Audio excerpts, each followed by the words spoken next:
Garib Bahodir Qodirovich. Sindarobod xo'jaligida turaman. 30 yildan beri dehqonchilik bilan shug'ullanaman. Ko'p televideniyalarga chiqqanman. Limon, bolgarskiy, pomidor. Demoqchiman, xudo xolasa mana Zamira sortini 3 yildan beri ekaman.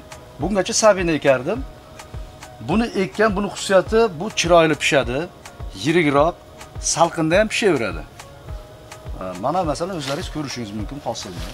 12-iyul kuni ekilgan. Mana bugun qaysi kun? 21-oktyabr. Xudo xolasa mana hisoblab ko'ringizlar, mana qizilligini ham ko'ringizlar, bu betini ham ko'ringizlar mana. Yomon emas, xudo xolasa, bargni orasida mana kelavering. Hosil, yani barg endi olib kelyapman, xudo xolasa mana. Ko'ravering, kipriklarini qarang. Mana buni qarang, mana. Buni qarang. Zamiraga yetadigan sort bo'lishi mumkin, lekin men shuni ekingizlar deb maslahat beraman. Chunki daromadi ham yaxshi, qizarishi ham yaxshi. Xudo xolasa kam bo'lmaysizlar. Mana kelavering, mana barglarni olganim yo'q hali, mana.